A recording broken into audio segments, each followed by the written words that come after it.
Hello class 10 students.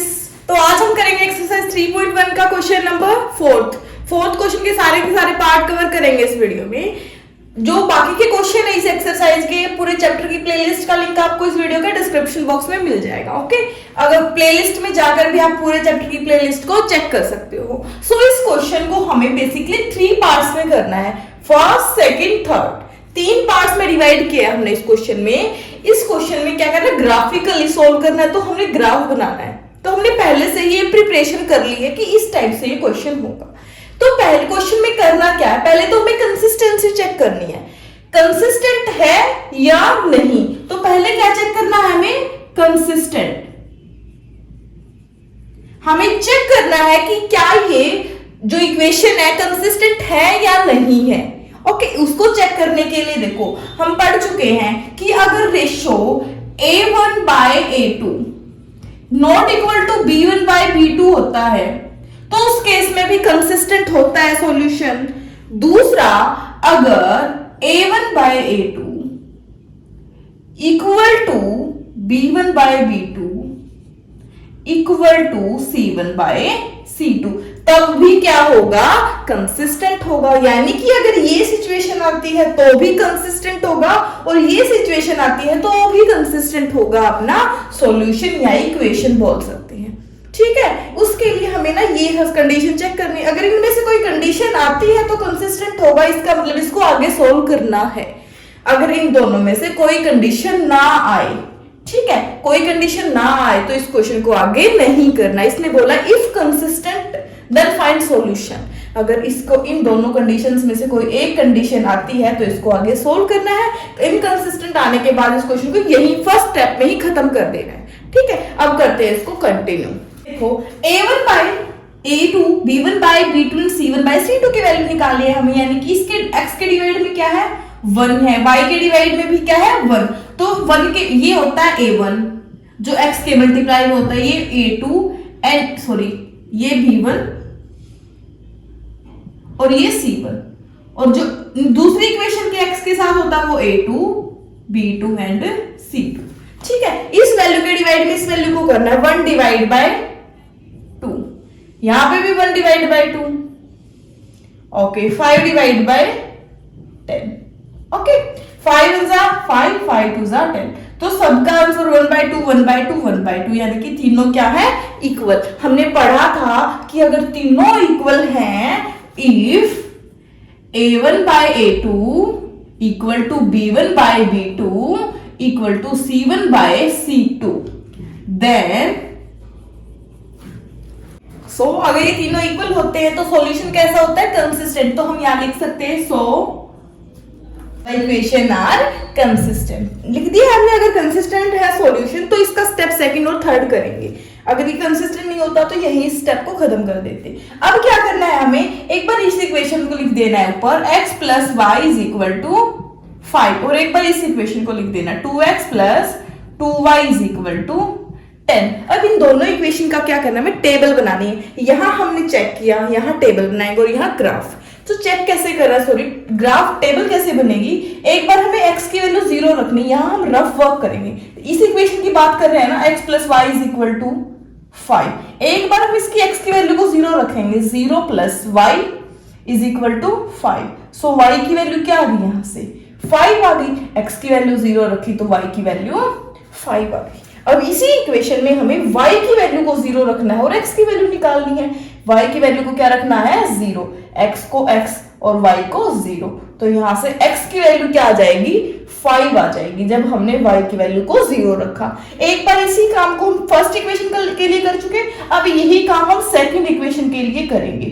ठीक है, 2x, इसको पूरे को इरेज कर देते हैं। अब यही काम हमें सेकंड इक्वेशन के लिए करना है, 2x प्लस 2y। ये हमारा रफ वर्क है, रफ में करेंगे इसको। ठीक है, x की वैल्यू को 0 रखो, 2 into 0 plus 2y is equal to 10।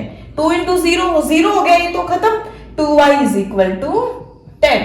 2 यहां मल्टीप्लाई में उधर जाके डिवाइड हो जाएगा, 2 1 जा 2, 2 5 जा 10। तो y की वैल्यू क्या आ गई, 5/1 यानी कि 5, x की वैल्यू 0 तो y की वैल्यू 5 आ गई। सेम अगर हम इसको y की वैल्यू 0 रखते, है ना, अगर हम इसको y की वैल्यू 0 रखते 2x प्लस y की वैल्यू 0 रखते तो ये खत्म हो जाता इक्वल टू 10। 2 यहाँ मल्टीप्लाई में है, उधर जाके डिवाइड, 2 5 जा 10, तो x की वैल्यू क्या आ जाएगी 5। यानी कि अब हमने क्या किया है, दोनों टेबल्स को प्रिपेयर कर लिया है। अब हमने first step second step complete कर लिया है, टेबल बना चुके हैं हम दोनों। अब इसको ग्राफ में करेंगे। ग्राफ में कैसे करेंगे इसको देखो, जो भी हमारे पास पहली इक्वेशन है ना, पहले हम इस पे काम करेंगे, ठीक है। फर्स्ट इक्वेशन हमारी x plus Y is equal to 5 है, यानी कि देखो इस टेबल के ऊपर काम करेंगे। x क्या है 5, तो x एक्सिस ये है, ये y एक्सिस है, तो इस पर 5 ढूंढो, ये रहा 5, यहां हमें डॉट लगा देना है। और नेक्स्ट y की वैल्यू भी 5 है, तो y एक्सिस पे 5 कहां है, यहां है। अब इन दोनों पॉइंट्स को ज्वाइन कर देंगे यूजिंग स्केल, ठीक है। इसको ग्राफ पेपर पे ही बनाने की कोशिश करना, अदरवाइज गलत होने के चांस है। यहां हम इसको स्केल की हेल्प से मिला देंगे, ठीक है। ये हमारी इक्वेशन नंबर फर्स्ट होगी, जिस कौन सी इक्वेशन है ये, x plus Y is equal to 5 होगी। सेकंड इक्वेशन में हमें क्या करना है, x की वैल्यू को 5 रखना, सॉरी हाँ, x की वैल्यू को 5 ही रखना है और y की वैल्यू को भी 5 रखना है, तो सेम ही पॉइंट आएंगे इस इक्वेशन के भी, दोनों सेम है ना, तो यही एक और दूसरी लाइन हम क्या लगाएंगे, इसी के ऊपर लगेगी। इसका ऐसे निशान बना देते हैं कि हमारी यहाँ पे कितनी लाइन है, 2 लाइन है। यानी कि देखो सीधी सी बात है, हमने जब ये केस निकाला था ना, इसका मतलब था कोइंसिडेंट लाइन, है ना। कोइंसिडेंट लाइन का मतलब है दोनों लाइन एक ही पॉइंट पर आएंगी। तो इसके सॉल्यूशन कितने होंगे, इनफाइनाइट सॉल्यूशन होंगे। सो द इक्वेशन है इनफाइनाइट सॉल्यूशन। ओके, चलो अब इसका नेक्स्ट पार्ट करते हैं सेम मेथड से। So here is the question fourth second part। देखो इसमें भी x के साथ 1 है, यहाँ -1 है, यहाँ 8 है, यही रेशियो निकालेंगे step second and then third, ठीक है। 1 divide by 3, a1 by a2, ये a1 ये a2 sorry b1 and b2, यहाँ -1 यहाँ -3, -1 डिवाइड बाय -3, 8 डिवाइड बाय 16, ठीक है। माइनस से a देखो कोमा लगा लेते हैं, 1/3, माइनस से माइनस कैंसिल, तो यहाँ भी 1/3, 8 1 8, 8 2 16, तो यहाँ 1/2। यानी कि फर्स्ट तो इक्वल है, सेकंड इक्वल नहीं है। इस केस में कैसा होता था, सॉल्यूशन इनकंसिस्टेंट, या फिर इक्वेशन क्या होती थी, इनकंसिस्टेंट। तो हम लिख देंगे सो द इक्वेशन इनकंसिस्टेंट। अगर इनकंसिस्टेंट है तो इस क्वेश्चन को आगे करना ही नहीं है ना। तो क्योंकि इसमें क्वेश्चन में दिया था if consistent then find solution, ठीक है। इस केस में क्या होता है, inconsistent. So move toward next part, third part. So here is the part third, equation 2x plus y minus 6, तो a bye a1 by a2 यानी कि 2/4, यहां 1 बाय -2, y के साथ में कुछ नहीं है ना, तो 1 हो जाएगा, और ये -2, -6 बाय -4। इसको इक्वल टू से इधर भी रख सकते हो और उधर भी, कोई फर्क नहीं पड़ेगा आंसर से। बस अगर पहले वाले इक्वेशन के इक्वल टू 0 है तो सेकंड को भी इक्वल टू 0 रखना होता है, ठीक है। होना चाहिए दोनों सेम, इधर है राइट हैंड साइड है या left hand side, it doesn't matter, ठीक है। तो देखो 2 1 2 एंड 2 2 4, ये तो 1/2 आ गया, कॉमा, ये -1/2, कॉमा नहीं है अब की बार, -1/2, और ये देखो 2 3 6, 2 2 4, ठीक है। 3/2, माइनस से माइनस कैंसिल हो जाएगा, तो ये 3/2। तो फर्स्ट ही इक्वल नहीं है, सेकंड भी इक्वल नहीं है। तो अगर फर्स्ट ही पेयर इक्वल ना हो तो सॉल्यूशन कैसा होता है, कंसिस्टेंट होता है ना, intersecting line. So the solution या फिर so the equations are consistent.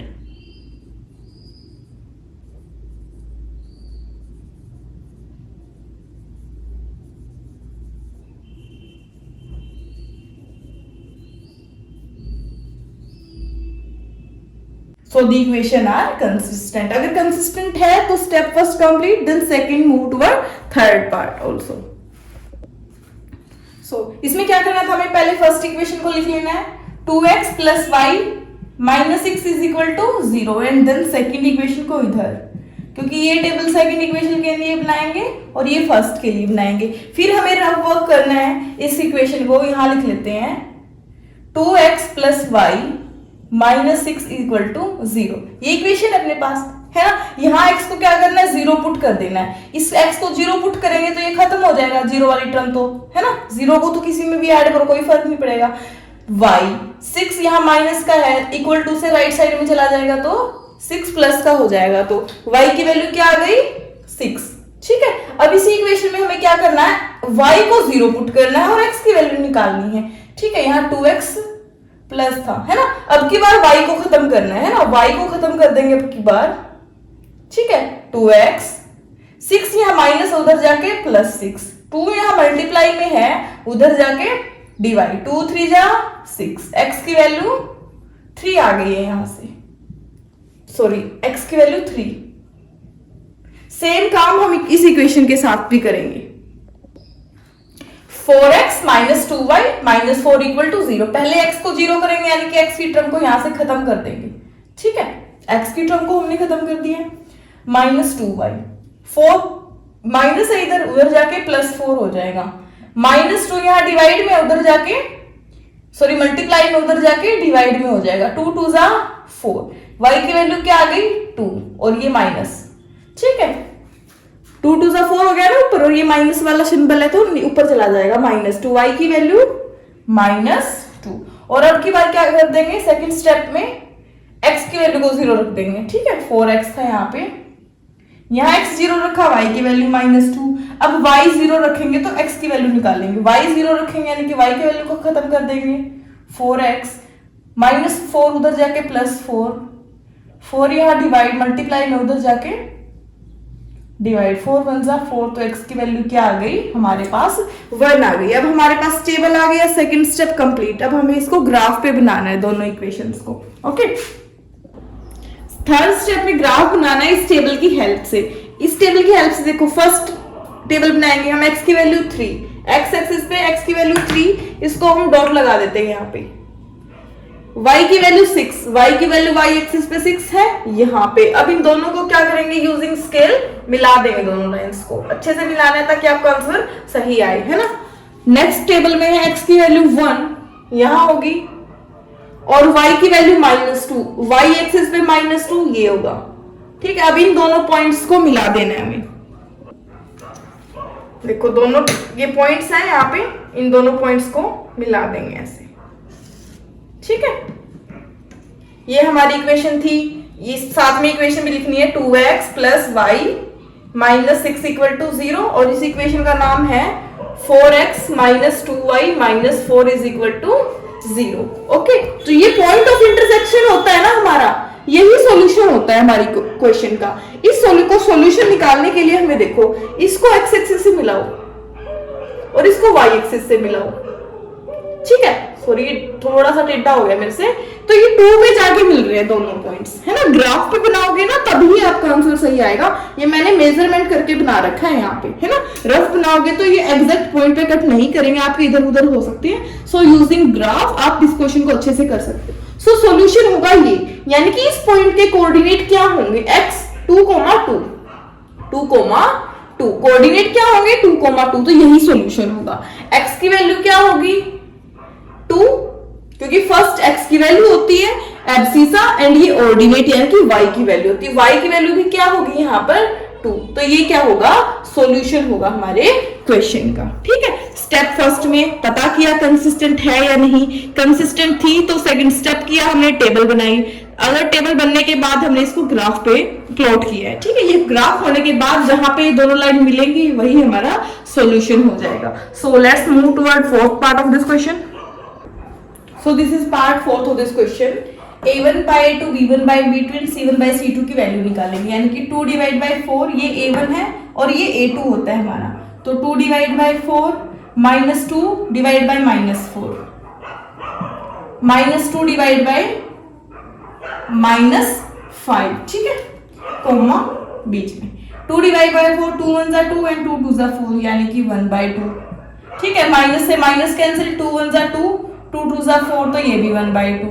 Minus से माइनस कैंसिल तो 2/5, यानी कि ये इक्वल है लेकिन ये इक्वल नहीं है। इस केस में क्या होगा, इनकंसिस्टेंट होती है ना, तो हम लिख देंगे सो दैट इनकंसिस्टेंट। अगर हमारा सॉल्यूशन इनकंसिस्टेंट है तो सेकंड और थर्ड स्टेप करने की हमें जरूरत ही नहीं है, क्योंकि कंसिस्टेंट होगा तभी वो कुछ सॉल्यूशन निकाल लेंगे।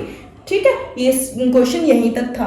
तो फर्स्ट एंड थर्ड पार्ट में सॉल्यूशन आ रहा था, हमने तो ग्राफ की हेल्प से निकालना है। इस क्वेश्चन में हमने साथ के साथ ग्राफ भी बनाना सीख लिया है कि इक्वेशंस का ग्राफ कैसे बनेगा। ठीक है, वो भी आपको अच्छे से क्लियर हो गया होगा, और कंसिस्टेंसी चेक करनी भी आ गई होगी आपको, टेबल भी बनानी आ गई होगी। ठीक है, नेक्स्ट लेक्चर में करेंगे हम नेक्स्ट क्वेश्चन। अगर आपको कहीं डाउट है तो आप डाउट पूछ सकते हो, और पूरे चैप्टर की प्लेलिस्ट अगर आपको चाहिए, किसी भी चैप्टर की चाहिए, तो चैनल पर जाके प्लेलिस्ट में जाके आपको हर एक चैप्टर की प्लेलिस्ट मिल जाएगी। Okay, thanks for watching.